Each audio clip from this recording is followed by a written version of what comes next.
الحمد لله والصلاة والسلام على نبينا محمد وعلى آله وصحبه أجمعين أما بعد. قال النبي صلى الله عليه وسلم: الإيمان أن تؤمن بالله وملائكته وكتبه ورسله واليوم الآخر والقدر خيره وشره. محترم سامعین، اللہ رب العالمین کا بڑا فضل و کرم اور احسان کہ ہم لوگ ایک لمبے سلسلے کے ساتھ ایک کتاب کی شروعات کیے تھے، اصول ثلاثہ، اور انشاءاللہ آج اس کتاب کا آخری درس ہے۔ ہم اللہ رب العالمین سے دعا کرتے ہیں کہ اللہ رب العالمین ہم نے جو کچھ سنا ہے اور انشاءاللہ آج کے درس میں سنیں گے، اس کو ہماری زندگی میں نفع بخش بنائے اور اس کے مطابق اپنی زندگی گزارنے کی توفیق دے، آمین۔ آج کا ہمارا درس ہے، چونکہ ایمان کے ارکان پر بات ہو رہی تھی اور اس کا آخری رکن بچا ہوا تھا، یعنی تقدیر پر ایمان۔ انشاءاللہ تقدیر پر ایمان اس حوالے سے ہم کچھ باتیں آپ کے سامنے رکھیں گے، اور اسی طرح سے جو دین کے مراتب ہیں اس میں سے تیسرا مرتبہ احسان، اس پر ہم کچھ باتیں کریں گے، اور پھر تمہارا نبی کون ہے، اس سوال کے جواب پر ہم کچھ باتیں آپ کے سامنے رکھیں گے انشاءاللہ۔ تقدیر پر ایمان کہتے ہیں والقدر خیرہ و شرہ، تقدیر کے اچھی یا بری ہونے پر ایمان رکھنا ہے، اس لیے کہ یہ ایمان کا چھٹا رکن ہے اور یہ ہر مسلمان پر واجب ہے کہ وہ تقدیر پر ایمان رکھے۔ تقدیر پر ایمان کیسے رکھیں، اس کا کیا مطلب ہے، اس پر ہم پہلے بات کریں گے کہ دیکھیے، تقدیر پر ایمان اس وقت صحیح ہوگا جب تقدیر کے یہ 4 مراتب کو ہم لوگ سمجھیں گے۔ تقدیر کے 4 مراتب ہے، یعنی اسٹیپ ہے، اس کو ہم لوگ سمجھیں گے انشاءاللہ۔ سب سے پہلا مرتبہ ہے کہ علم، سب سے پہلا مرتبہ ہے علم، کہ ہمیں یہ ایمان رکھنا ہے کہ اللہ رب العالمین کے پاس جو علم ہے وہ کمال کا ہے، اس میں کوئی کمی نہیں ہے، ہر چھوٹی بڑی چیز کو وہ جانتا ہے، جو چیز وجود میں ہے یعنی پیدا ہو چکی ہے اس کو بھی جانتا ہے، جو پیدا نہیں ہوئی ہے اس کو بھی اللہ جانتا ہے، اگر وہ پیدا ہوتی تو کیسے ہوتی اس کو بھی جانتا ہے اللہ تعالیٰ۔ یہ سب سے پہلا مرتبہ ہے جس پر ہمارا ایمان ہونا چاہیے۔ جب یہ کلیئر ہو جائے گا تو آگے کی بات کو سمجھنے میں آسانی ہوگی کہ اللہ تبارک و تعالیٰ ہر چیز کا علم ہے۔ ہم جو آج کر رہے ہیں، کل کریں گے، یا اپنی زندگی میں جو کچھ بھی ہم کرنے والے ہیں، ان تمام چیزوں کا علم اللہ رب العالمین کے پاس ہے۔ یہ کلیئر ہو جائے، اور اس کے تعلق سے پھر بہت ساری آیات ہیں کہ عالم الغیب لا يعزب عنہ مثقال ذرة في السماوات ولا في الارض ولا اصغر من ذلك ولا اکبر الا فی کتاب مبین، کہ اللہ رب العالمین عالم الغیب ہے، اس کو غیب کا علم ہے، ہر چیز کا علم ہے، ایک ذرہ برابر بھی اس کے علم سے کوئی چیز پوشیدہ نہیں ہے۔ اب اگر ہم اور آپ کل کیا کرنے والے ہیں، اس کا علم اللہ کو ہے یا نہیں؟ یقیناً ہمارا ایمان ہے کہ اللہ تبارک و تعالیٰ کو اس کا علم ہے۔ یہ پہلی چیز ہے، پہلا مرتبہ ہے جس پر ہمارا ایمان ہونا چاہیے۔ اس کے بعد دوسرا مرتبہ یہ ہے کہ کتابت کا مطلب لکھنا۔ اب دیکھیے، دوسرے مرتبے پر ہم جب ایمان رکھیں گے تو پہلا مرتبہ کا ہمارا یہ ایمان ہے کہ اللہ رب العالمین نے قیامت تک ہونے والی ساری چیزوں کو لکھ دیا ہے۔ کیسے لکھا ہے؟ اپنے علم کے مطابق۔ اللہ رب العالمین کے پاس یہ علم ہے کہ قیامت تک کیا ہونے والی ہے، اس کے بعد کیا ہونے والی ہے، اور کیا کیا چیزیں ہونے والی ہیں، یہ سب لکھا ہوا ہے۔ اچھا، جب یہ بات کرتے ہیں ہم کہ اللہ رب العالمین نے ساری چیزیں لکھ دی ہیں، تو ایک قسم کی بات ہماری زبان میں آتی ہے، اللہ نے جب لکھ دیا ہے تو عمل کرنے کی کیا ضرورت ہے؟ یہ بات آتی ہے ہمارے ذہنوں میں، ہم اس پر ابھی بعد میں آ کر بات کریں گے، لیکن پہلے یہ بات سمجھ جائیں کہ یہ دوسرا مرتبہ ہے کہ جو کچھ اللہ رب العالمین نے لکھا ہے وہ اپنے علم کے مطابق لکھا ہے اور ویسے ہی ہو رہا ہے۔ اس کے بعد تیسرا مرتبہ ہے مشیت۔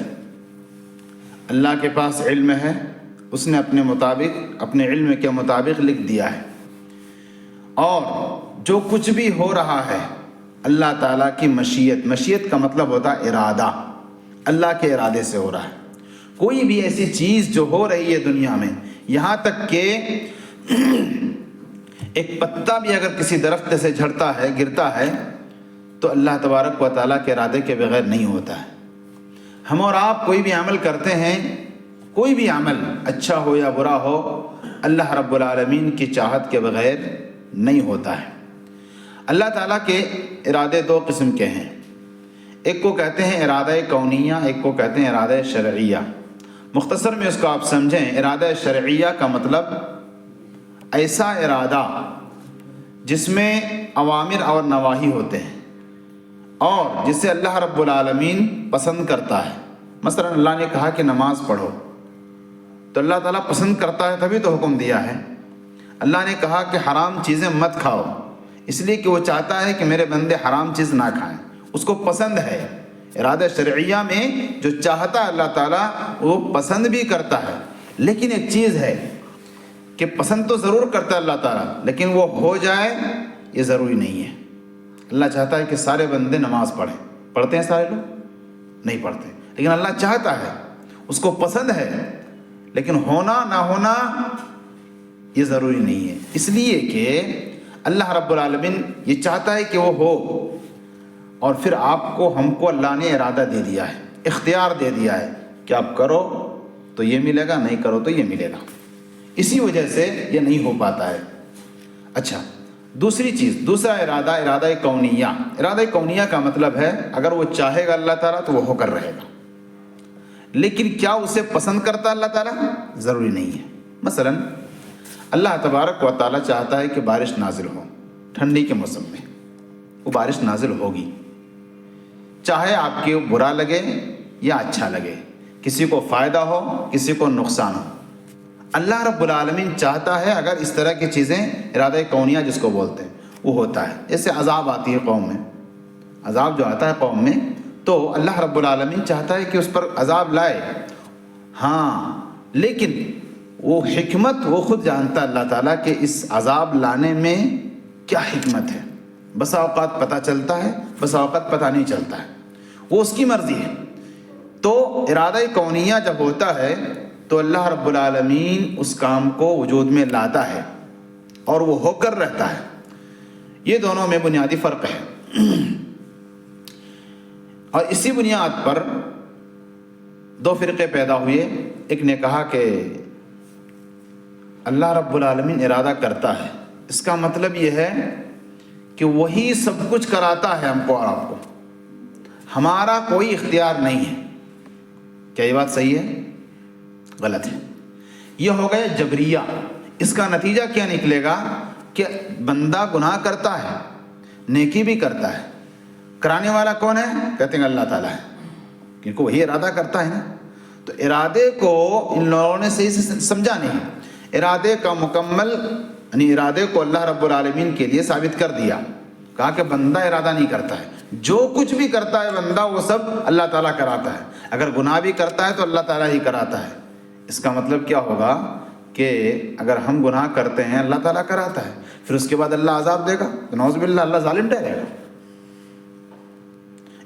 اچھا، یہ ایک فرقہ ہے۔ دوسرے نے، اور یہ فرقہ تو ضرور ہے لیکن یہ سوچ ہمارے اندر بھی موجود ہے، بہت سارے لوگوں کے اندر موجود ہے کہ اللہ تعالیٰ ہی تو کراتا ہے، ہمارا کیا اختیار ہے۔ دوسرا ہے جس نے کہا کہ نہیں، اللہ ارادہ نہیں کرتا ہے، جو کچھ بھی کرتے ہیں سب ہم اپنے اختیار سے کرتے ہیں، ایک طرف ایک نے کہا کہ ارادہ صرف اللہ تعالیٰ کرتا ہے، دوسری طرف کرے کہ اللہ کچھ نہیں کرتا، سب ہم لوگ کرتے ہیں۔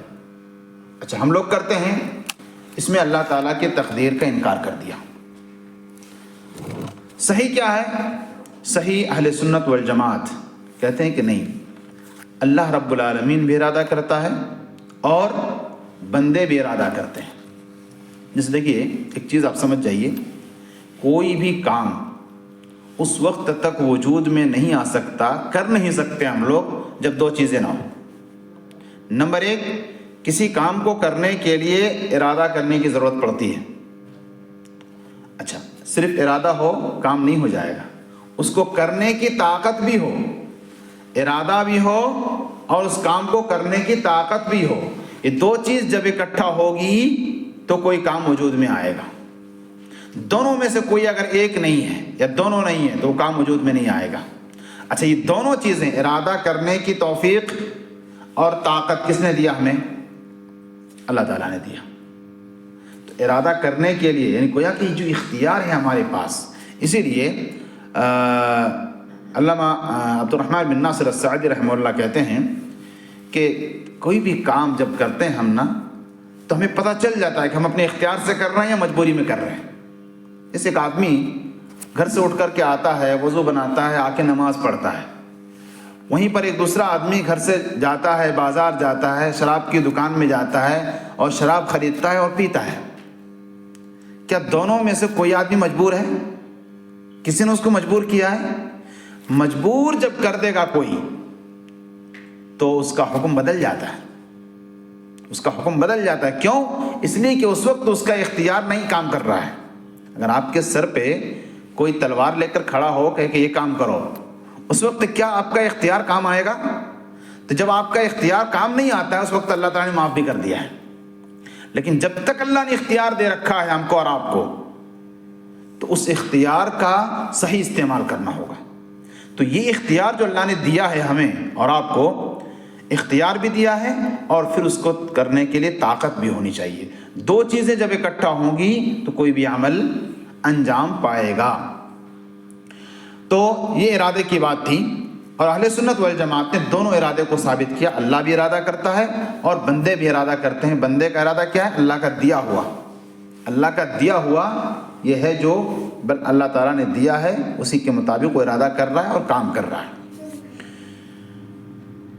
یہ تیسرا مرتبہ تھا۔ چوتھا مرتبہ، جیسا کہ میں نے بتایا کہ ارادہ ہو اور طاقت ہو تب جا کے کوئی کام انجام پاتا ہے۔ اللہ رب العالمین کے پاس علم بھی ہے، اس نے سب چیزوں کو اپنے حساب سے لکھ دیا ہے اور وہ ارادہ بھی کرتا ہے، اور ساتھ ہی ساتھ خلق یعنی پیدا کرنے کی طاقت بھی اس کے پاس ہے۔ اس لیے اللہ تبارک و تعالیٰ کا وجود ہے اور اس کے علاوہ جتنی بھی چیزیں ہیں وہ ایک وجود ہے۔ ایک اللہ کا وجود ہے اور اس کے علاوہ جتنے ہیں وہ سب اس کی مخلوق ہے۔ لہذا اس لیے کہتے ہیں کہ اللہ رب العالمین کے سوا کسی کی عبادت نہیں کی جا سکتی ہے، کسی کی عبادت جائز نہیں ہوگی۔ کیوں؟ اس لیے کہ اللہ تعالیٰ کے علاوہ جتنی بھی چیزیں ہیں کتنوں ہی بڑی کیوں نہ ہو وہ سب کے سب مخلوق ہیں، اور مخلوق کی عبادت نہیں ہوتی، کیونکہ وہ مخلوق خود اس بات میں محتاج ہے کہ وہ وجود میں آیا ہے۔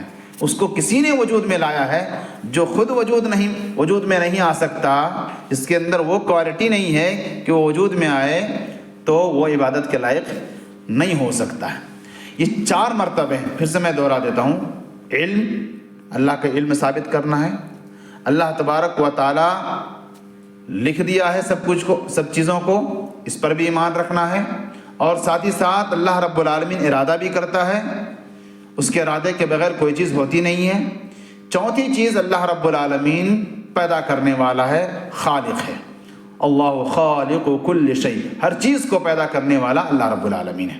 یہ 4 مرتبے ہم نے سمجھا تقدیر کے حوالے سے۔ اب جو اعتراض ہم نے کہا تھا کہ جب اللہ رب العالمین نے لکھ دیا ہے، بات ہو گئی لکھ دیا اللہ تعالیٰ نے، تو کہتے ہیں کہ جب ہماری تقدیر میں سب کچھ لکھا ہوا ہے تو عمل کیوں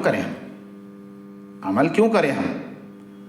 اچھا، یا ہے کہ بہت سارے لوگوں کو آپ کہتے ہوئے سنیں گے میری تقدیر خراب ہے، میری تقدیر خراب ہے۔ تو یہ جو اعتراض ہے یا اس طرح کے جو جملے نکلتے ہیں، اس کا جواب مختلف طریقے سے دیا جا سکتا ہے۔ پہلی بات تو یہ ہے کہ یہ بات کہنا کہ ہماری تقدیر میں لکھا ہوا ہے تو ہم عمل کیوں کریں، تو ہم آپ سے پوچھیں گے یا کہنے والے سے پوچھیں گے کہ آپ کو کیا معلوم کہ آپ کی تقدیر میں کیا لکھا ہوا ہے؟ کسی نے بتایا ہے آپ کو کہ آپ جنتی ہیں جہنمی ہیں؟ نہیں بتایا ہے، کسی کو یہ علم نہیں ہے کہ اس کی تقدیر میں کیا لکھا ہوا ہے۔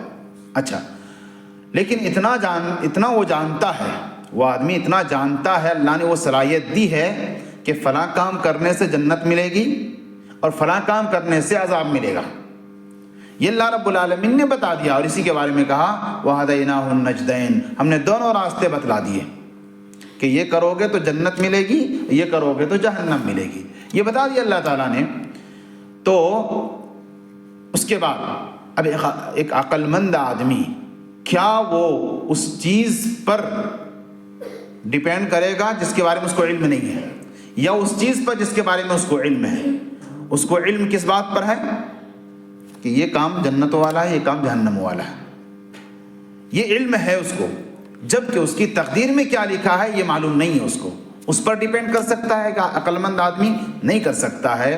اسی لیے اللہ رب العالمین نے کہا وَهَدَيْنَاهُ النَّجْدَيْنِ، اور ایک جگہ فرمایا إِنَّا هَدَيْنَاهُ السَّبِيلَ إِمَّا شَاكِرًا وَإِمَّا كَفُورًا، یا تو وہ شکر، ہم نے راستہ دکھا دیا کہ یہ ہدایت کا راستہ ہے، شکر گزاری والا راستہ ہے، اور یہ کفر والا راستہ ہے۔ اب اختیار دیا ہے اللہ تعالیٰ نے ہم کو، آپ کو، اس لیے بتایا نا پہلے کہ اختیار دیا اللہ تعالیٰ نے، اب اس اختیار کو آدمی استعمال کرے اور چالاکی دکھائے کہ وہ کون سا عمل اختیار کر رہا ہے۔ لہٰذا یہ کہنا کہ میری تقدیر میں لکھا ہوا ہے، یہ اللہ رب العالمین کے تعلق سے وہ بدظن ہے کہ میرے تعلق سے جہنم لکھا ہوتا نماز کیوں پڑھوں میں، یہ بدظن ہو رہا ہے وہ آدمی، اس کے بارے میں کچھ علم نہیں ہے اور اس پر وہ ڈیپینڈ کر رہا ہے، یہ بے وقوفی ہے۔ یہ پہلا جواب ہے۔ دوسرا جواب یہ ہے، یہ حدیث جو بات آئی کہ یہ بات یا یہ سوچ کہ تقدیر میں لکھا ہوا ہے تو ہم کیوں عمل کریں، یہ بات صحابہ کرام کے ذہن میں بھی آئی تھی۔ اب دیکھنا ہے، چونکہ صحابہ کا منہج ہی نجات والا منہج ہے، اب دیکھنا ہے کہ صحابہ نے جب یہ سوال نبی سے کیا تو نبی نے کیا جواب دیا ان کو، اور کیا صحابہ کرام مطمئن ہو گئے اس جواب سے، یہ دیکھنا ہے۔ چنانچہ صحابہ کرام کے ذہن میں بھی یہ سوال آیا کہ جب تقدیر میں ساری چیزیں لکھی جا چکی ہیں تو پھر عمل کس بات کا؟ تو نبی کریم صلی اللہ علیہ وسلم نے صحابہ کرام کو جو جواب دیا وہی جواب پوری امت کے لیے ہے۔ کیا جواب دیا؟ کہا، علی رضی اللہ تعالیٰ عنہ فرماتے ہیں کنا فی جنازۃ فی بقیع الغرقد، ہم لوگ بقیع کے غرقد میں ایک جنازے میں شریک تھے، فاتانا رسول اللہ صلی اللہ علیہ وسلم فقعد، پھر نبی صلی اللہ علیہ وسلم آئے اور بیٹھ گئے ہمارے درمیان، وقعدنا حولہ، اور ہم آپ کے ارد گرد بیٹھ گئے، ومعہ مخصرۃ فنکس وجعل ينکت بمخصرتہ، آپ کے ہاتھ میں ایک لکڑی تھی جس سے آپ زمین کو کرید رہے تھے، صحابی بیان کرتے ہیں کرید رہے تھے، اور پھر کہا آپ نے ما منکم من احد الا وقد کتب مقعده من النار ومقعده من الجنہ، تم میں سے ہر شخص کی جنت اور جہنم جس کا جو ٹھکانہ ہے وہ لکھ دیا گیا ہے۔ وہی بات آ گئی، جنت و جہنم سب کا لکھ دیا گیا ہے۔ فقالوا یا رسول اللہ فلا نتکل علی کتابنا، تو اللہ نے جو لکھ دیا ہے اس پر ہم بھروسہ نہ کر لیں؟ تو نبی صلی اللہ علیہ وسلم نے کیا کہا، چونکہ کس کے لیے کیا لکھا گیا ہے تو معلوم نہیں ہے نا، لیکن سب کا لکھا ہوا ہے، کس کے لیے کیا لکھا ہے معلوم نہیں ہے۔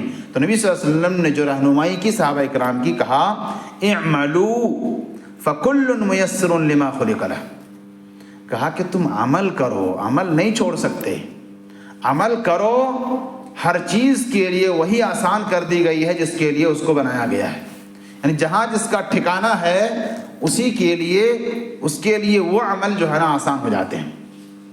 پتہ ہی چلا کہ اللہ رب العالمین نے لکھ دیا ہے، یقیناً لکھ دیا ہے، لیکن کیا ہم عمل کو چھوڑ سکتے ہیں اس بنیاد پر؟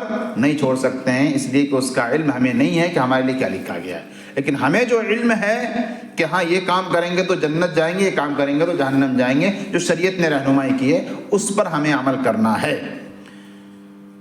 اس کے بعد تیسرا جواب اس میں کہ دیکھیے، دنیاوی امور ہو یا اخروی امور، یعنی جنت یا جہنم پانے کا معاملہ، یا دنیا میں کوئی بھی چیز پانے کا معاملہ جو ہم حاصل کرتے ہیں نا، ہر چیز چاہے دنیاوی معاملہ ہو یا اخروی معاملہ ہو، ہر چیز کو اسباب پر ڈیپینڈ کیا گیا ہے، اسباب پر، ریزن۔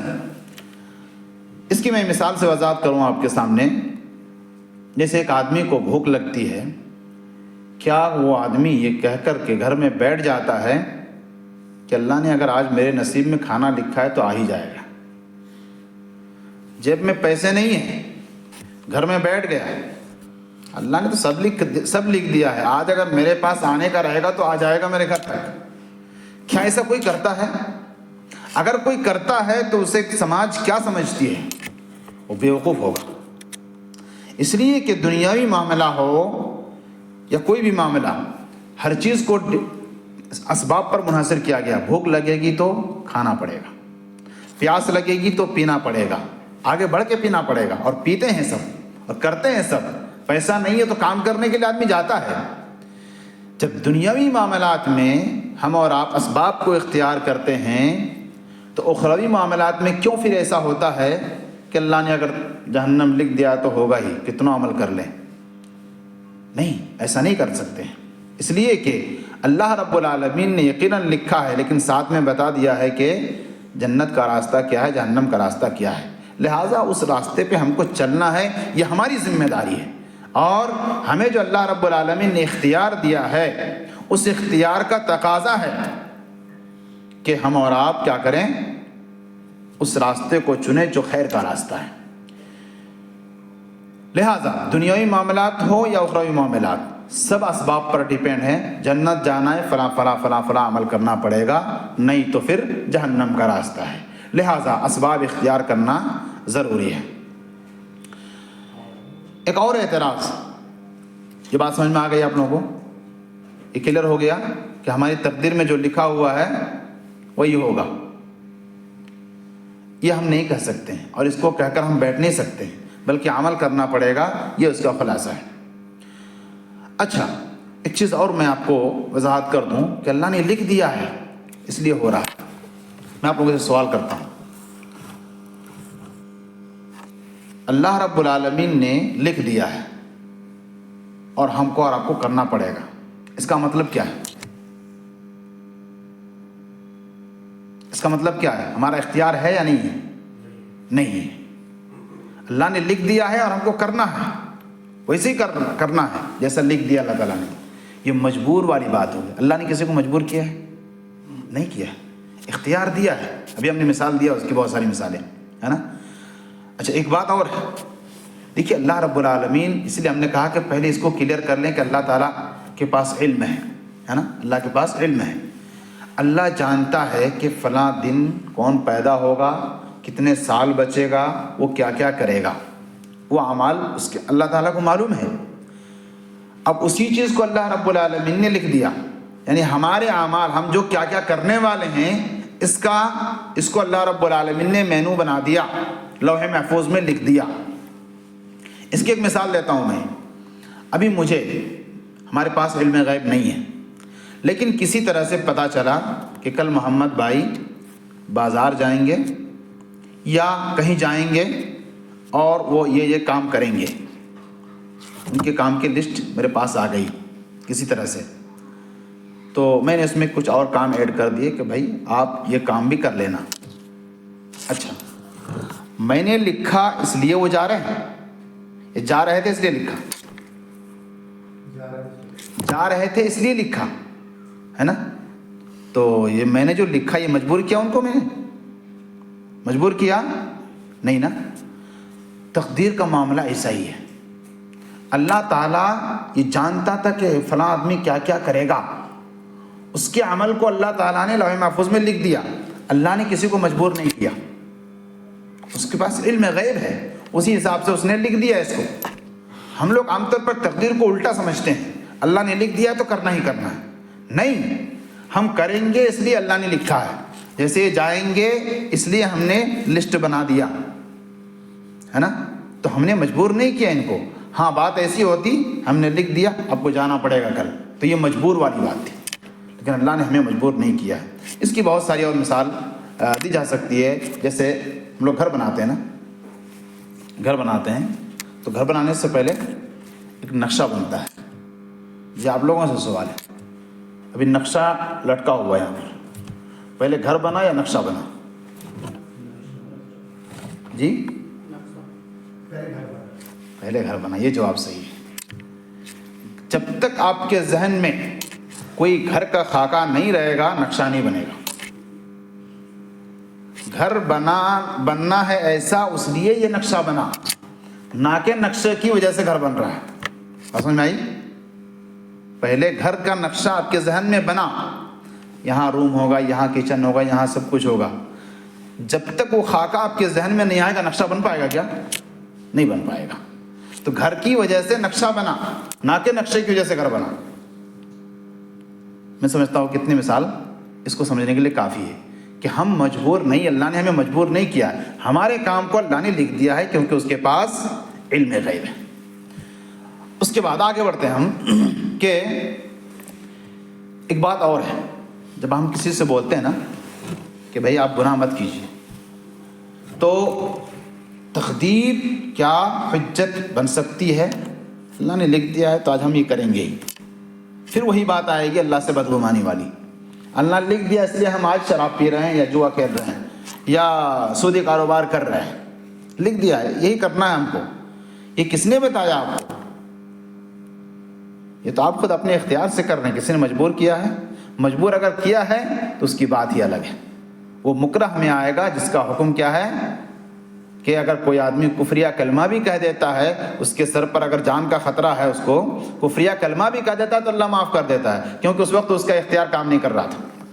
جب تک آپ کا اختیار کام کر رہا ہے تب تک یہ نہیں کہا جا سکتا ہے کہ اللہ نے لکھ دیا ہے اور ہم گناہ کر رہے ہیں اس لیے، یہ اللہ سے بدگمانی ہے۔ تو تقدیر کو گناہ پر حجت نہیں بنایا جا سکتا ہے کہ ہم گناہ کر رہے ہیں اس لیے کہ اللہ نے لکھا ہوا ہے، نہیں، یہ دلیل نہیں ہوگی۔ اس کے بھی کئی جوابات ہیں۔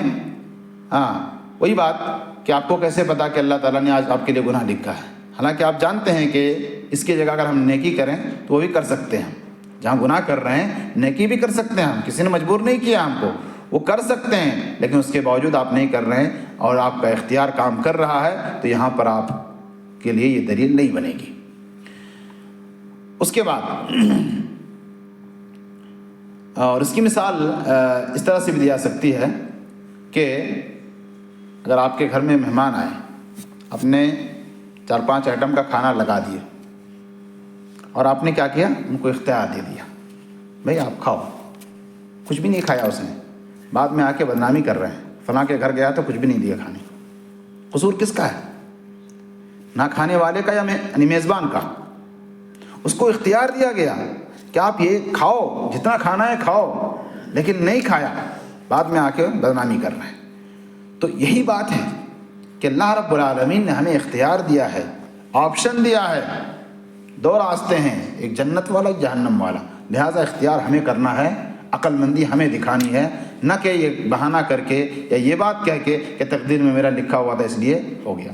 ہاں ایک بات ہے، یہ بات ایک وقت میں کام آتی ہے، مثلاً آدمی غفلت میں تھا، گناہ ہو گیا، گزر گیا، بعد میں کوئی درس سنا، کوئی حدیث سنا، کوئی خطبہ سنا، احساس ہوا، ایمان تازہ ہوا، احساس ہوا ہم نے تو اتنا بڑا گناہ کر لیا ہے، تو اب ہم یہ کہہ سکتے ہیں کہ اس وقت ہونا تھا ہو گیا، لیکن اس کا نتیجہ یہ نکلے کہ جب وہ توبہ کرے تو یہ فائدہ مند ہے۔ گناہ کرنے سے پہلے تقدیر کو دلیل بنانا کہ تقدیر میں آج میرا لکھا ہوا ہے کہ میں یہ کام کروں گا، یہ غلط ہے اور اس سے وہ آدمی بچ نہیں سکتا ہے، اللہ تعالیٰ کے یہاں اس کا حساب ہوگا۔ لیکن گناہ ہو چکا ہے کسی وجہ سے، بعد میں احساس ہو رہا ہے، تب اگر کہے یا نہ کہے لیکن توبہ کر لے تو یہ اس کے لیے کام کی بات ہے۔ اس کے بعد دیکھیے، بس اوقات کیا ہوتا ہے مصیبتوں کے وقت، تقدیر کا معاملہ جو ہے نا، عام طور پہ مصیبتوں کے وقت رویے لوگوں کے بدل جاتے ہیں۔ کوئی کہتا ہے کہ دیکھیے ابھی ایک مصیبت سے نکلے نہیں تھے، دوسری مصیبت آ گئی، اللہ تعالیٰ کو ہمارا ہی گھر دکھا ہے، اللہ تعالیٰ کو ہم پر ترس نہیں آتا ہے نا، اس بلّہ اس طرح کے الفاظ لوگوں کی زبان سے نکلتے ہیں، یہ سب کفریہ الفاظ ہیں، اللہ تعالیٰ پر طعن ہے، اللہ تعالیٰ کی تقدیر سے رضامند نہ ہونے کی دلیل ہے، اور آدمی اس وقت تک جنت میں نہیں جا سکتا جب تک کہ وہ تقدیر کے فیصلوں پر رضامند نہ ہو۔ اس تعلق سے ہمیں چند باتیں یاد رکھنی ضروری ہے۔ کوئی بھی حادثات آئے، کوئی بھی پریشانی آئے، کوئی بھی خوشحالی آئے، بدحالی آئے، ہر حال میں ہمیں چند باتیں یاد رکھنی چاہیے۔ سب سے پہلی بات تو یہ کہ اللہ تبارک و تعالیٰ کی مرضی سے کچھ ہوتا نہیں ہے۔ ابھی ہم نے پڑھا جو کچھ بھی ہوا ہے وہ اللہ کے علم میں ہے نا؟ ابھی میرے گھر میں کچھ ہوا ہے وہ اللہ کے علم میں ہے، اس کے علم سے باہر نہیں ہے، لہٰذا وہ سب جانتا ہے کس کے لیے کون سی چیز خیر ہے، کون سی چیز شر ہے۔ یقیناً ابھی آئے گی بات کہ اچھی اور بری تقدیر کا مطلب کیا ہے۔ اس سے پہلے ہم یہ بات کو سمجھیں کہ جب بھی کوئی پریشانی یا کوئی حوادث آئے زندگی میں، ہوتے رہتے ہیں، تو اس میں ہمیں یہ اصول یاد رکھنے چاہیے کہ اللہ تعالیٰ کے علم سے باہر نہیں ہے، یہ جو کچھ ہوا ہے اللہ تعالیٰ کے علم میں ہے، اور وہ بہتر جانتا ہے اس کے کس بندے کے لیے کون سی چیز مناسب ہے اور کون سی چیز مناسب نہیں۔ گرچہ ہمیں اور آپ کو برا لگ رہا ہے وقتی طور پر، لیکن بہت ساری چیزیں ایسی ہوتی ہیں جو بعد میں سمجھ میں آتی کہ وہ بہتر ہوا، اچھا ہوا تھا، لیکن اس وقت ہم پریشان ہوئے تھے۔ تو اللہ کے علم سے کوئی باہر نہیں ہے۔ دوسری چیز یہ ہمیں یاد رکھنی چاہیے کسی بھی حوادث میں، کسی بھی پریشانی میں، کہ جو کچھ ہو رہا ہے نا، اللہ تعالیٰ حکیم ہے، اللہ تعالیٰ حکیم ہے، اور حکیم کا معنی ہوتا ہے کسی بھی چیز کو اس کے مناسب جگہ پر رکھنا۔ ابھی جو کچھ ہوا ہے، بسا اوقات ہم لوگ کیا بولتے ہیں، ایک بات، اگر کسی کی جوانی میں وفات ہو گئی، کیا بولتے ہیں، ابھی وقت نہیں ہوا تھا اس کی وفات کا، وقت اس سے پہلے اللہ نے اٹھا لیا۔ غلط بات ہے۔ ایک سانس اگر کوئی لینا باقی ہے تو تب تک وہ موت نہیں ہوتی اس کی۔ ایک لقمہ اگر اس کا باقی ہے دنیا میں تب تک اس کی موت نہیں ہوتی، چاہے وہ 10 منزلہ اوپر سے گر کیوں نہ جائے، نہیں موت ہوگی جب تک کہ وہ اپنی ساری چیزیں مکمل نہ کر لے دنیا کے حصے میں سے۔ تو پھر یہ بات غلط ہے کہ وقت سے پہلے اس کی موت ہو گئی، ہے نا؟ یہ بالکل غلط جملہ ہے، ایسے نہیں کہنا چاہیے۔ تو اللہ تعالیٰ حکیم ہے، جو کچھ بھی وہ کرتا ہے، یہ جو کچھ بھی ہوتا ہے ہمارے یہاں، تو وہ سب اللہ تعالیٰ کی مرضی سے ہوتا ہے، اس کے ارادے سے ہوتا ہے، اور حکمت کے مطابق ہوتا ہے، گرچہ ہم اس حکمت تک پہنچ پائیں یا نہ پائیں، یہ الگ بات ہے، لیکن اللہ تعالیٰ کی حکمت سے ہوتا ہے۔ یہ دو بات ہمیں یاد رکھنی چاہیے۔ تیسری بات، اللہ تعالیٰ ہمارا خالق ہے، یہ بات ہمیں ماننا چاہیے، اور خالق اگر ہے تو وہ اپنے مخلوق کے بارے میں جتنا جانتا ہے کوئی اور نہیں جانتا۔ کوئی بھی چیز جو آپریٹر ہوتے ہیں، بنانے والے ہوتے ہیں، جتنا بنانے والا اس کو جانتا ہے، دوسرا اس کے بارے میں اتنا اس کو علم نہیں رہتا ہے۔ ایک موبائل ہی لے لیجئے، جو بناتا ہے اس کے پاس جو علم ہے، چلانے والے کے پاس اتنا علم نہیں رہتا ہے۔ چلانے والا بس اوپر میں جانتا ہے، اندر کے پارٹس کے بارے میں اس کو نہیں معلوم ہوتا ہے۔ تو اللہ رب العالمین جس نے دنیا کو بنایا، اس کائنات کو بنایا، اس کے اندر مخلوقات ہیں، اس کے بارے میں اللہ سے زیادہ کون جان سکتا ہے؟ لہٰذا جس کے ساتھ کسی کو اگر امیر بنا رہا ہے اللہ تعالیٰ، وہی جانتا ہے کہ اس کے لیے یہ بہتر ہے یا نہیں۔ تو بہت سارے مقاصد ہو سکتے ہیں اللہ تعالیٰ کے، اس کو آزمانا مقصد ہو سکتا ہے، یا ہے کہ اللہ تعالیٰ نے کسی کو کچھ نعمت دیا ہے تو اس میں بھی حکمت ہے، کسی سے کوئی نعمت چھین لیا ہے اس میں بھی اللہ کی حکمت ہے، وہ جانتا ہے کس کے لیے کون سا بہتر ہے نا؟ تو اس بات میں ہمیں یقین رکھنا چاہیے۔ چوتھی بات، اللہ تعالیٰ کا ہر فیصلہ عدل پر قائم ہے، یہ ہمیں ماننا ہے۔ کوئی بھی فیصلہ ہمارے خلاف کیوں نہ ہو جائے، اسی نبی صلی اللہ علیہ وسلم نے کہا ماضٍ فی حکمک عدل فی قضاؤک، تیرا ہی حکم مجھ پر چلتا ہے اور تیرا جو بھی فیصلہ ہوتا ہے وہ عدل پر قائم ہوتا ہے، انصاف پر قائم ہوتا ہے، گرچہ سامنے والے کو انصاف لگے یا نہ لگے، لیکن اللہ تعالیٰ کی عدالت میں وہی عدل ہے، وہی انصاف ہے۔ یہ چار باتیں ہمیں اگر ہم یاد رکھتے ہیں تو یقین جانیں کہ زندگی میں ہم پریشان نہیں ہوں گے، اس لیے کہ ان سب معاملات میں لوگ پریشان ہو جاتے ہیں۔ اگر ایسا کرتے تو ایسا ہوتا، اگر ایسا کرتے تو ایسا ہوتا، اگر فلاں ہاسپٹل لے جاتے تو یہ بچ جاتا۔ بیماریوں کے تعلق سے عام طور پہ بولتے ہیں اس طرح کی اگر مگر زندگی پریشان ہو جائے گی۔ روزانہ کوئی نہ کوئی حادثہ ہوتا ہے، کوئی نہ کوئی پریشانی آتی ہے ہمارے گھروں میں، ہے نا. آدمی اگر مگر کرتا رہے، اگر وہ رضامند نہیں ہو پاتا ہے تقدیر میں، تو یقین جانے کہ اس کی زندگی جینا مشکل ہو جائے گا. اتنی پریشانیاں ہیں، اتنے حوادث ہیں، کن کن پر وہ افسوس کرے، کن کن پر وہ روئے. اس لیے سب سے بہتر ہے آدمی احتیاطی تدابیر کرے، بیمار ہو علاج کرے، اچھے اچھے ڈاکٹروں کو دکھائے. اس کے باوجود اگر نہیں ہو پاتا ہے، قدر اللہ ما شاء فعل.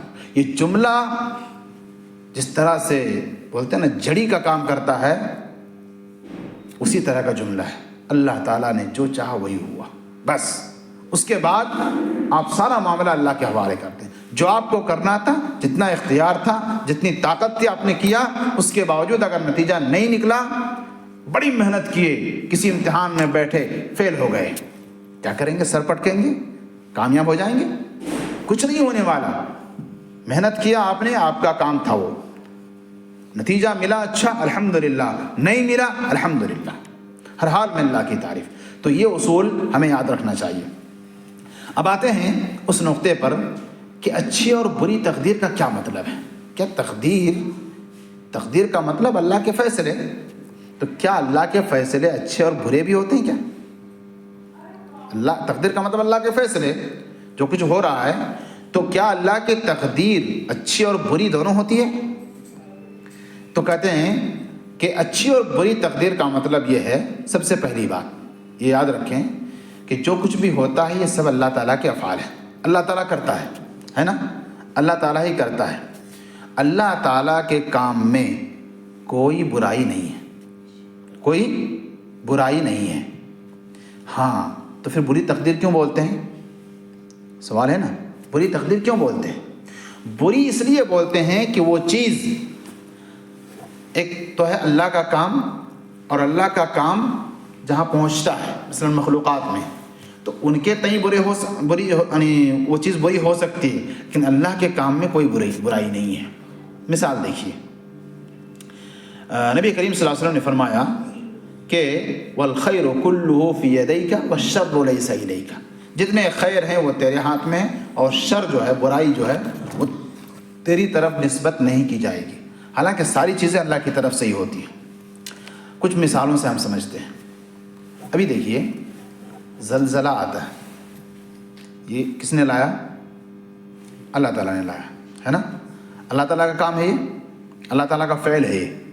زلزلہ آیا، اللہ تعالیٰ نے لایا. اچھا، اللہ کے اس کام کو ہم کیا کہیں گے؟ بیکار کا لایا تعالیٰ نے زلزلہ اللہ تعالیٰ نے بیکار لایا، یہ کہہ سکتے ہیں؟ نہیں کہہ سکتے. کیوں؟ اس لیے کہ ابھی ہم نے پڑھا اللہ تعالیٰ حکیم ہے، علیم ہے، خبیر ہے، خالق ہے. وہ سب جانتا ہے کیا کرنا ہے، کیا نہیں کرنا ہے. زلزلہ لایا اللہ تعالیٰ نے، اس کے اس کام میں کوئی برائی نہیں ہے. ہاں، جو لوگ اس کے زد میں آئے، جو لوگ اس سے جوجے، ان کے لیے یہ برائی ہے. اس کو بولتے ہیں شر نسبی. کسی کے لیے برائی ہے، یعنی جو لوگ اس کے زد میں آئے یقیناً ان کے لیے برائی ہے، لیکن اس میں ان کے لیے کیا خیر ہے، یا اس زلزلہ لانے میں کیا خیر ہے، یہ حکمت اللہ تبارک و تعالیٰ جانتا ہے. بسا اوقات ایسا ہوتا ہے، کبھی کچھ مصیبتیں آتی ہے تو اس کے ذریعے سے بہت سارے لوگ ہدایت یافتہ ہو جاتے ہیں ہدایت کے لیے. تو ان کے گناہ ہوتے ہیں یا ان کے معاصی ہوتے ہیں، اللہ سبق سکھاتا ہے ایسا.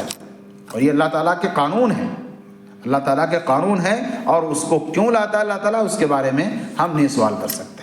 فعال لما یرید، کہا اس جو چاہتا ہے وہ کر سکتا ہے، کرتا ہے.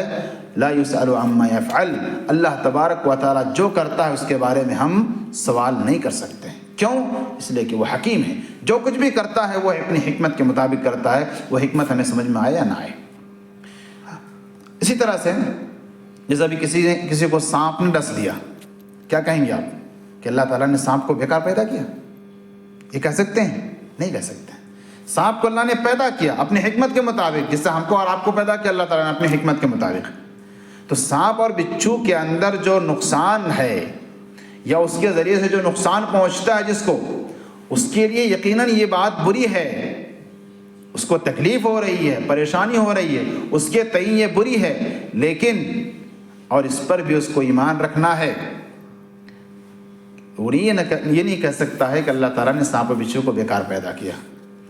دیکھیے بسا اوقات بہت ساری بیماری ہوتی ہے نا، تو پریشان ہو جاتا ہے آدمی، ہے نا، لیکن بعض بیماریاں ایسی ہوتی ہیں، کہتے ہیں کہ بسا اوقات ہونا چاہیے، جیسے سردی ہے، کہتے ہیں کہ ہونا چاہیے تاکہ اندر کی گندگی نکلے۔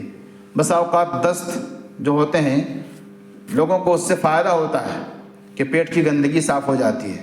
بہت ساری بیماریاں ایسی ہیں جو ہمیں پتہ چل جاتی ہے، لیکن بہت ساری بیماریاں ایسی جس کی حکمت پتہ نہیں چلتی ہے، لیکن حدیث میں بتایا گیا کہ مومن کا معاملہ چاہے وہ خیر میں ہو یا شر میں ہو، اگر اسے خیر ملتا ہے تو اس پر شکر گزاری کرتا ہے، اور شر ہوتی ہے تو اس میں وہ صبر کرتا ہے۔ صبر کیا نا، بیماری آئی تب نہ صبر کیا، اور صبر کیا تب تو اسے اللہ رب العالمین نے جو صابرین کے لیے فضیلت رکھی وہ ملے گی اس کو۔ اور کوئی مومن کے پیر میں یا کسی بدن میں اگر کانٹا بھی چبھتا ہے اللہ تعالیٰ اس سے گناہوں کو مٹاتا ہے۔ اگر ایک آدمی کو پتہ چل جائے کہ مجھے بخار ہوا ہے، یہ کانٹا چبھائے اس سے میرے گناہ مٹ رہے ہیں، تو اس کی اہمیت قیامت کے دن پتہ چلے گی۔ پھر تمنا کریں گے لوگ کہ کاش کہ میں زندگی بھر بیماری رہتا۔ یہ حکمت جو ہمیں سمجھ میں آئی اس کا معاملہ یہ ہے۔ تو اللہ تعالیٰ کا کوئی بھی کام حکمت سے خالی نہیں ہے۔ ابھی دیکھیے ایک آدمی کو پیٹ میں پتھری ہوتی ہے، اللہ تعالیٰ اس وبا سے ہم سب کو محفوظ رکھے، پیٹ میں پتھری ہوتی ہے، درد سے کرا رہا ہے نا، جب پھر جاتا ہاسپٹل ڈاکٹر کیا بولتے ہیں؟ آپ کو چیرنا پڑے گا۔ ایک درد ہے اوپر سے ایک اور درد لے رہا ہے، اور اس پر وہ راضی ہو جاتا ہے، کیوں؟ اسے پتہ ہے کہ اس تکلیف کے بعد اور تکلیف نہیں ہے نا۔ تو دیکھیے تکلیف ہے، اس کے باوجود ایک دوسری تکلیف لینے کو تیار ہے، کیونکہ وہ جانتا ہے کہ دوسری تکلیف جو آنے والی اس کی حکمت اسے معلوم ہے کہ اس کے بعد وہ درد ہمیشہ کے لیے ختم ہو جائے گا، تو دوسری تکلیف کو لینے کے لیے بھی وہ تیار ہو جاتا ہے۔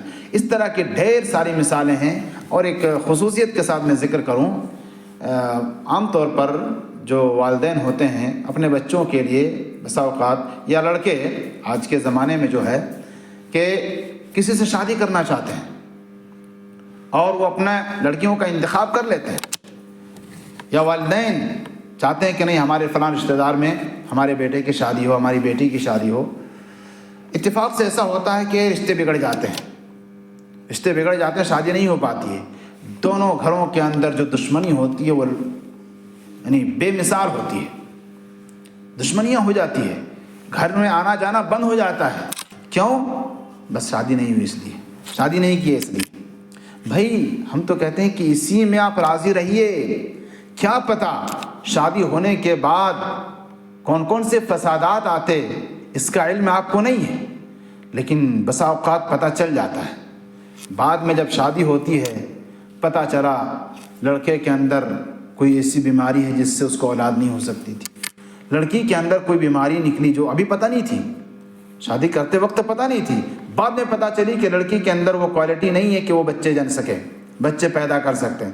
ابھی کیا لڑکا کیا کرے گا؟ وہ شکر ادا کرے گا یا افسوس کرے گا؟ بعد میں پتہ چل گئی حکمت، شادی نہیں ہوئی اسی پر اب خوشی منائے گا۔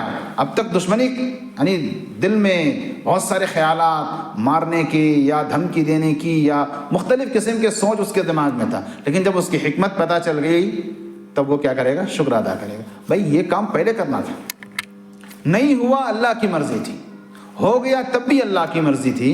اس کے بہت ساری مثالیں ہیں جس کی تفصیل کا میں سمجھتا ہوں کہ وقت نہیں ہے، اور میں ایک قول جس نے زندگی میں بہت یعنی تبدیلی مچائی ہے، اور جو بھی اس قول پر ایمان رکھے گا اور عقیدہ رکھے گا، اور یہ ایک جچی چوری بات ہے کہ بعض سلف کا یہ قول ہے، کہتے ہیں کہ جب میں اللہ تبارک و تعالیٰ سے کوئی چیز مانگتا ہوں، بڑا غور سے سنیے گا، کوئی چیز مانگتا ہوں جو مجھے ضرورت ہوتی ہے اور اللہ تعالیٰ مجھے دے دیتا ہے، تو مجھے کیا لگا کہ اللہ نے میری دعا سن لیا اور مجھے مل گیا۔ کہتے ہیں مجھے ایک بار خوشی ہوتی ہے۔ کتنی بار؟ ایک بار خوشی ہوتی ہے۔ کہا جب میں مانگتا ہوں اللہ تعالیٰ سے اور مجھے نہیں ملتی ہے نا، دل میں خواہش تھی کہ فلاں لڑکی ہی سے شادی ہو، دل میں خواہش تھی کہ ہاں فلاں جگہ جاؤں، میری جاب لگ جائے، نہیں ہوئی، کہتے ہیں مجھے 10 بار خوشی ہوتی ہے۔ عجیب بات ہے، نہیں ملنے پر 10 بار خوشی۔ کہتے ہیں لأن الأولى اختیاری والثانیہ اختیار اللہ علام الغیوب، اس لیے مجھے 10 بار خوشی ہوتی ہے، پہلا جو میں نے مانگا جو مجھے مل گیا وہ میری چاہت تھی، میری ضرورت پوری ہو گئی، لیکن جو میں نے مانگا اور مجھے نہیں ملی، اس کا مطلب یہ ہے میرے رب نے مجھے وہ دینے کے لیے راضی نہیں ہوا، اور وہ عالم الغیب ہے۔ جو چیز میں مانگا آج مجھے لگ رہا تھا کہ یہ بہتر ہے میرے لیے، میرے رب نے مجھے نہیں دیا، اس کا مطلب اسی میں میرے لیے خیر ہے، کیونکہ وہ میرے تعلق سے مجھ سے زیادہ جانتا ہے، وہ میرے تعلق سے مجھ سے زیادہ جانتا ہے، اس لیے مجھے اس نے نہیں دیا، لہٰذا اسی پر میں راضی ہوں۔ یہ اصول اگر زندگی میں فٹ ہو جائے نا، اللہ اکبر، یعنی زندگی کی ساری پریشانیاں دور ہو جائیں گی۔ کبھی بھی کسی ناکامی میں ہو یا کامیابی میں ہو، آدمی یعنی آپے سے باہر نہیں آئے گا، ناکام ہو جاتا ہے، ایک دم بالکل اپسیٹ ہو گیا، خودکشی اور اس طرح کی چیزیں ذہن میں آنے لگتی ہیں۔ نہیں، اللہ کی مرضی ہے، اسی میں اللہ کی حکمت ہے، اور اسی میں ہمارے لیے، آپ کے لیے خیر ہے۔ اس کے بعد تقدیر پر ایمان لانے کے بہت سارے فوائد ہیں۔ پہلا فائدہ تو یہ ہے کہ جو آدمی تقدیر پر ایمان رکھتا ہے اس کی توحید مضبوط ہوتی ہے، اس طور پر کہ تقدیر پر ایمان لانے والا یہ یقین رکھتا ہے کہ جو کچھ بھی اس روئے زمین میں ہوتا ہے وہ سب اللہ کی مرضی سے ہوتا ہے، اس سے اس کے اندر اللہ تعالیٰ کی بڑائی، کبریائی کا احساس پیدا ہوتا ہے، پھر تمام معاملات وہ اللہ کے سپرد کر دیتا ہے، توحید مضبوط ہوتی ہے۔ دوسرا یہ فائدہ ہوتا ہے یعنی تقدیر پر ایمان رکھنے سے کبر و غرور، گھمنڈ، اس طرح کی چیزوں سے اسے سلامتی ملتی ہے۔ کیسے؟ اس طور پر کہ جو شخص تقدیر پر ایمان رکھتا ہے وہ یہ بھی یقین رکھتا ہے کہ ہر خیر اور بھلائی کہاں سے آتی ہے؟ اللہ کی طرف سے آتی ہے، کسی کی عقل و دانش کا کوئی کمال نہیں ہے، جو کچھ آتی ہے سب اللہ کی طرف سے۔ اور آدمی گھمنڈ کب کرتا ہے؟ جب اپنی چیز پر اس کو بڑائی دکھتی ہے۔ بڑائی تو یہاں کسی اور کے یہاں ہے، اللہ رب العالمین کے پاس ساری بڑائی ہے، ساری خوبیاں اس کے پاس ہے۔ آدمی تکبر کرے تو کیوں کرے؟ بھائی ایک آدمی کما جو سکتا ہے، یا ہنر جو اللہ نے اس کو دیا ہے، کس نے دیا ہے؟ اللہ ہی نے تو دیا ہے۔ تو اللہ کی دی ہوئی ہنر پر وہ گھمنڈ کرے، ایسا نہیں ہو سکتا ہے۔ جب بھی کوئی خیر آ رہا ہے یا کوئی بھی ہو رہی ہے، کوئی چیز ترقی مل رہی ہے، اس پر وہ اللہ کا شکر ادا کرتا ہے، کیونکہ وہ یقین رکھتا ہے کہ جو کچھ بھی مجھے ملی ہے میرا اس میں کچھ ہاتھ نہیں ہے، سب اللہ کا دیا ہوا ہے۔ پھر وہ تکبر کرنا ہی بند کر دے گا۔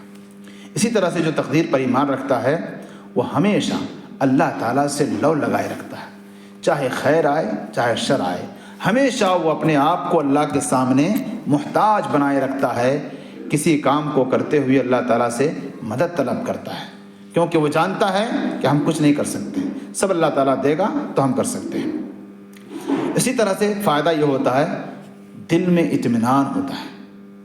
جب آدمی تقدیر پر ایمان رکھتا ہے تو وہ مطمئن والی زندگی گزارتا ہے، کیونکہ جب آدمی جب تک تقدیر سے رضامند نہ ہو، فیصلے جو آتے ہیں اس پہ رضامند نہیں ہوتا۔ ابھی میں نے بتایا آپ کو، اگر ایسا کرتے تو ایسا ہوتا، اگر ایسا کرتے تو ایسا ہوتا، یہ کر لیتے تو اچھا ہوتا، یہ اگر پریشان ہو جائے گا آدمی۔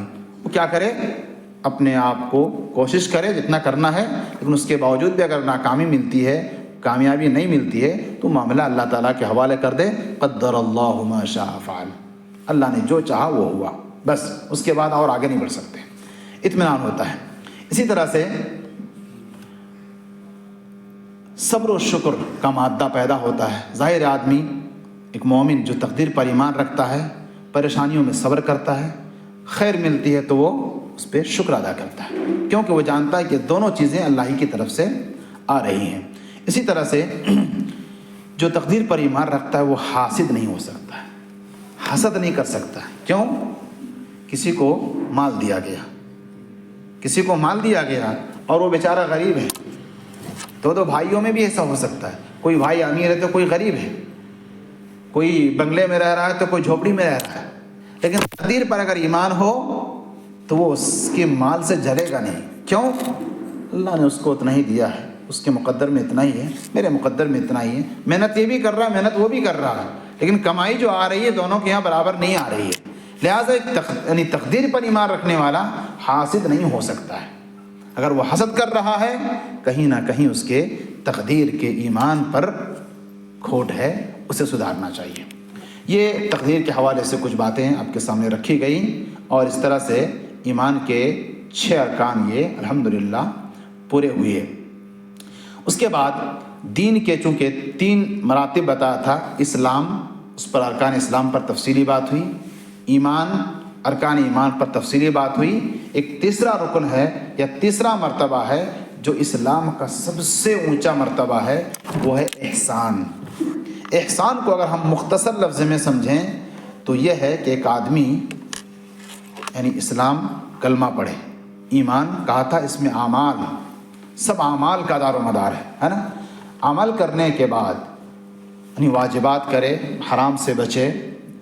احسان یہ ہے کہ اس کے بعد اور بھی جو کام ہیں، سنتوں کا اہتمام کریں، مستحبات کا اہتمام کریں.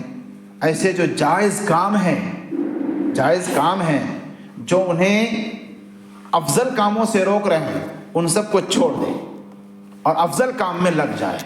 یعنی ایمان کی ہائی کوالٹی جس کو نبی صلی اللہ علیہ وسلم نے جس کی تعریف کی، کہا الاحسان هو ان تعبد اللہ کأنک تراہ فإن لم تکن تراہ فإنہ یراک. اس کو سمجھ جائیے، احسان سمجھ جائیں گے کہ اللہ کی عبادت ایسے کرو گویا اللہ کو دیکھ رہے ہو.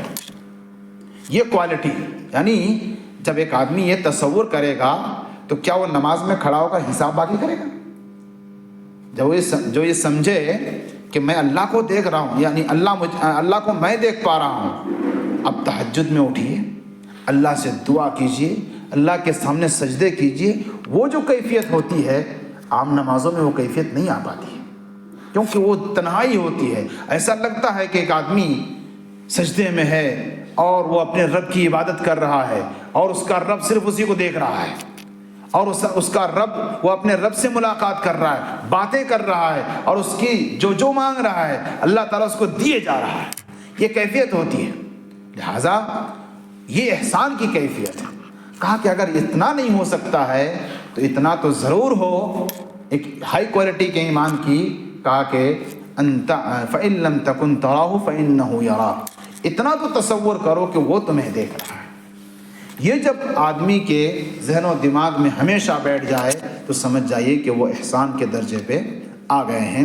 لہٰذا اس درجے پہ جب آدمی عبادت کرے گا، کوئی بھی کام کرے گا، عبادت کا پھر عام مفہوم ہے.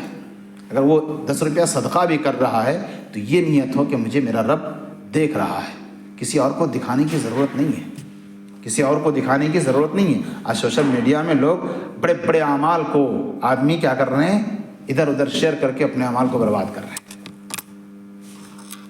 اگر 10 روپیہ صدقہ کر رہا ہے تو ویڈیو بنا رہے ہیں تاکہ لوگوں کو دکھائیں کہ ہم دینے والے ہیں. کیا ضرورت ہے اس کی؟ آپ کو اگر یہ یقین ہے کہ میرا رب میرے 10 روپیے کو دیکھ رہا ہے اور یقیناً وہ جانتا ہے، اور یہ ایمان ہے ہمارا، تو کافی ہے. آپ اگر تہجد پڑھ رہے ہیں تو پڑھیے نا. دکان میں بتانے کی کیا ضرورت تھی کہ آج میں 3 بجے رات کو جاگ گیا تھا اور یہ حادثہ ہوا تھا آج رات میں، اور پھر آنکھ لگ گئی، ہم سو گئے، فجر کی نماز نہیں پڑھ رہے. کیا ضرورت تھی بتانے کی؟ اب پڑھیے نا جس کے لیے پڑھ رہے ہیں. تو یہ کیفیت جب آ جاتی ہے تو اسے کہتے ہیں احسان، کہ صرف میرا رب مجھے دیکھ رہا ہے اور میں اس کے لیے کام کر رہا ہوں. اللہ تعالیٰ ہمیں ایسی کیفیات والا ایمان ایسے ایمان ہمارے دلوں میں پیدا کر دے. اس کے لیے بہت ساری دلیلیں ہیں اور بہت ساری فیسلٹیز اللہ رب العالمین نے رکھی ہے محسنین کے لیے.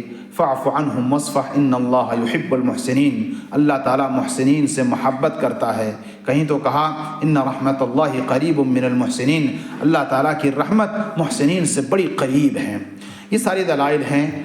اس کے بعد مصنف رحمہ اللہ نے ایک لمبی حدیث بیان کی، حدیث جبریل، جس میں یہی تینوں چیزوں کا ذکر ہے، اسلام، ایمان اور احسان کا. اس حدیث پہ ہم نہیں جانا چاہتے ہیں کیونکہ اس کی ساری باتیں ہم نے کر لی ہیں.